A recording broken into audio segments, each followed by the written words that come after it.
Hi, welcome to Paulo TV. I'm Steve Roitstein.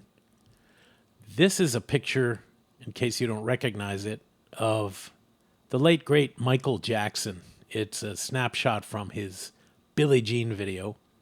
And this is an instructional video that I'm using for my MIDI Electronic Music 1 class at Miami-Dade College to go through the assignment of doing an instrumental version using MIDI of that song. If you're not in the class, I hope you enjoy the video, and maybe you can subscribe and click the little bell so that whenever anything is uploaded to the channel, you're notified about it. There's all kinds of stuff, MIDI, sound recording, music business. Hope you enjoy it. So we're going to start out by going to the assignment page on Blackboard. And it says the first step is to download from this page the standard MIDI file. I have already done that, so I've got that on my computer. Next step is to open Pro Tools. So I'm going to go to Pro Tools first and follow the directions. It's telling me that I should go to File menu and choose Create New. Let me grab that window. I'm going to correctly name the project, first initial, last name. Billie Jean. You're going to use your first initial and last name. I used mine. I like to uncheck this backup to cloud option. I find that Pro Tools First runs a little quicker when it's not constantly checking to the cloud. So I'm going to click Create, see what happens.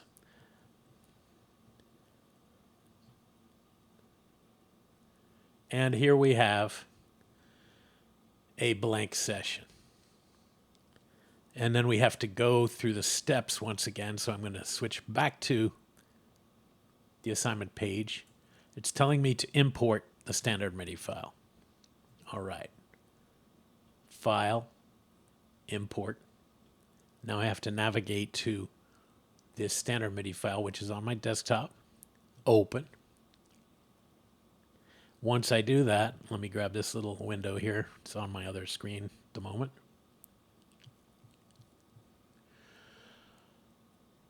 The new tracks are supposed to come in as instrument tracks. It's the easiest way to do it. The location is a session start. We want to make sure that import tempo map from MIDI file is checked, and you're going to click OK. And now, if I zoom in a little bit, we can see that we've got some tracks here. Kick, snare, hat, bass, and bass helper. All right. Next step, it's telling me to set up the instrument tracks. So it explains it here, but I'm going to kind of go through it just so we have a chance to review, even though the class has done this process already. This column here is all about the inserts. If you click here on Insert A, you're going to choose Multi-Channel Plugin, Instrument, Expand 2. That came free with Pro Tools First. And up pops, at some point, yeah, everything's popping up on my other screen, this thing. And instead of the default, we're going to click Drums and Kicks menu. So that's for the kick track. For the snare, multi-channel plugin, instrument, expand, drums, and snares menu. For the hat, short for hi-hat, same routine, except this time, drums, hi-hats menu. Bass, we're going to choose a sound that is not exactly like the record, but kind of close. We're going to the basses bank and choose full finger bass. All of this, once again, is written in the assignment page. The bass helper is Electric Pianos Bank Mark 1. I forgot about that one.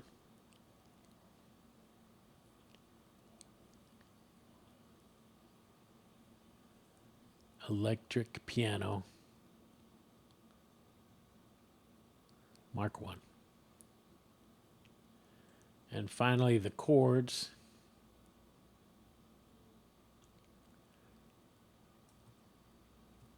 is big hard strings.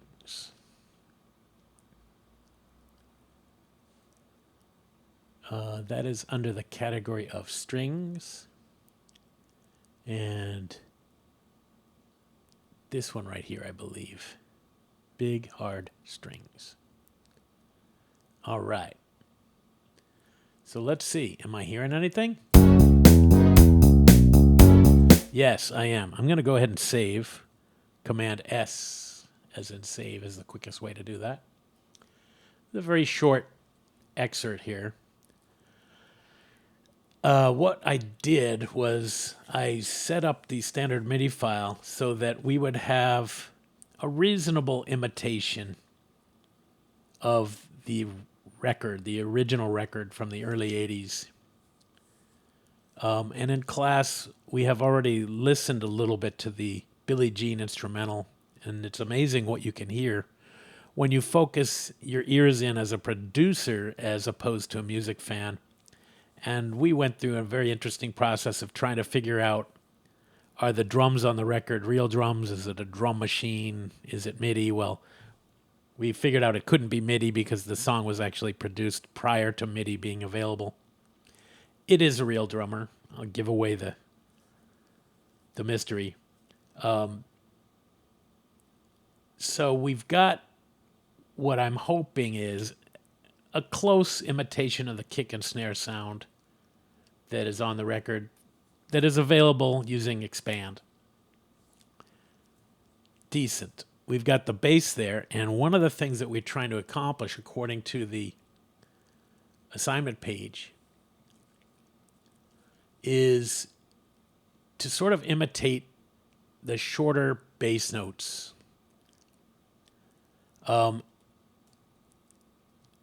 If you listen to the bass, you can hear that the bass is playing full value bass notes. They are eighth notes, and I'm going to change the grid to eighth notes so that you can see these lines, these segments now on the bass track.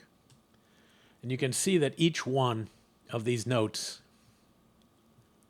is a full eighth note.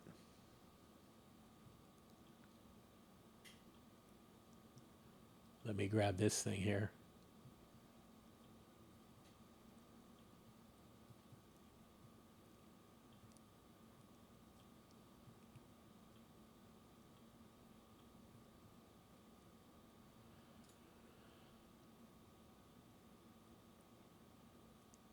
So we're looking at the bass track, and this clip has the MIDI notes in it. It might be a nice idea to view the MIDI editor of the bass. And there it is. It's looking at the same data, but it allows you to do other stuff with it. Let me make sure that I have the correct grid on, because I want to be able to see the eighth note. So I'm going to kind of zoom in a little more and make sure that we're all the way at the beginning of the song. It looks like the grid is on quarter notes there. It seems to be maybe a little glitch in Pro Tools. You have to kind of go to another grid and then come back to it sometimes, Pro Tools first. So now we've got the grid. You can see that each one of these segments is worth an eighth note, which, since a quarter note in Pro Tools is worth 960 ticks, an eighth note is worth 480. So this kind of orients me a little bit. And when I play, you can hear those full length eighth notes. And the point is here that if you're trying to make people dance, you're not going to take this literally and do full eighth notes. It's got to be a little bit thumpy. And that's how the original record is if you listen to the instrumental version. I don't want to be looking at the kick. I want to be looking at the bass. There it is.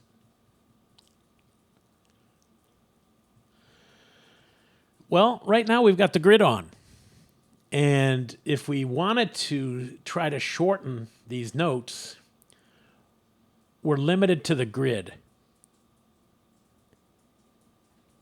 Now, being limited to the grid has some real great advantages to it. Because when you want the beginning or the end of the notes to be lined up exactly to the grid, which quite often you may want that, it's very useful. But right now, we don't want to move the notes out of their place. We want to keep them quantized perfectly to the grid. But we do want to sort of find a nuanced way of making the notes shorter. If we were looking at a score, a music score, and that music score had some staccato markings, the little dots over the note heads, that would be an indication of, well, yeah, they're eighth notes, but play them short. Or maybe somebody could have written it as 16th notes with a 16th rest. The point is, musical notation is never 100% accurate, but MIDI is. So if you kind of look at the musical notation as a recipe, this recipe is calling for salt. Add as much salt as you like. Add salt to taste. Make the notes short. Well, we don't know how short. It's up to you. I would listen to the record and try and emulate what the bass is doing on that. In order to do what I'm asking you to do here, I would like you to go up here to the upper left, and instead of being in grid mode, I want you to click on slip mode. Now if we grab this tool, which is the trim tool, we've got this whole track selected, so we can actually change all of the notes at once by just going to the end of any of these notes, clicking and dragging, and you can see all of the notes in the MIDI edit view are becoming shorter. So I'm making them about half as long as they were. And I'm going to see what that sounds like from the beginning.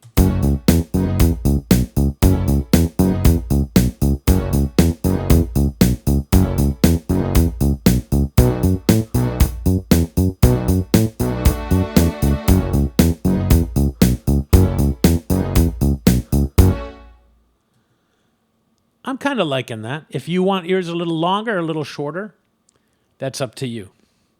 I'm going to save that because I'm enjoying that. Next step on the assignment page is talking about adding a layer to the chords track. So let's follow those directions. It's telling me that if I right-click or control-click on the name of the chords track, I will be able to duplicate it. So let's try that.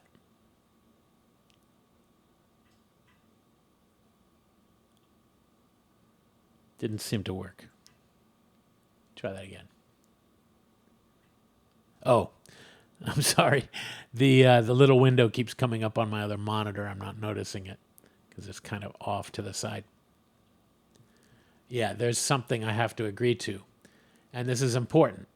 We do want the active playlist, so we're just going to take everything as it defaults. And there's this new track, a complete clone of the chords track, except for we need to rename it. So I'm going to double click on it and call it chords layer. All right. Then I'm going to go into expand here in its little insert and change the sound because I'm trying to emulate once again the record. It's telling me to go to vocals bank and the ooh choir. Vocals, ooh choir. Let's hear what that sounds like.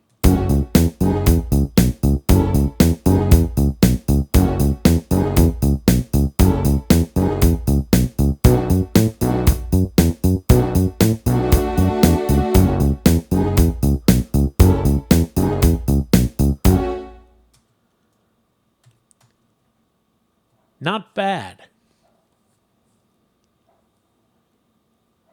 It's telling me go to the mix view and balance the chords and layer tracks according to my liking. All right.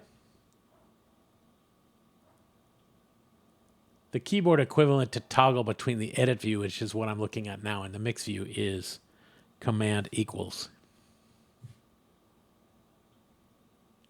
And here's the mix view, which I need to open because it's not showing very much. You can see everything is just kind of at its own level here. All the instrument tracks are sort of leveled out. I'm going to go for making an executive decision here on this chords layer track. I'm going to pull that one down just a bit so I can hear more of that string sound. Hear what that sounds like.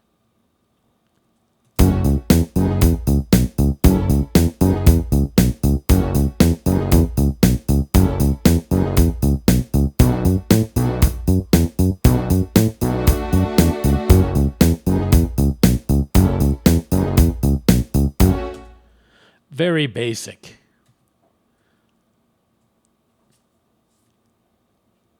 I think we're pretty much done with this. As part of your assignment, you would make a short video using QuickTime or mobile device or some other way of making a video so that I can see your session easily.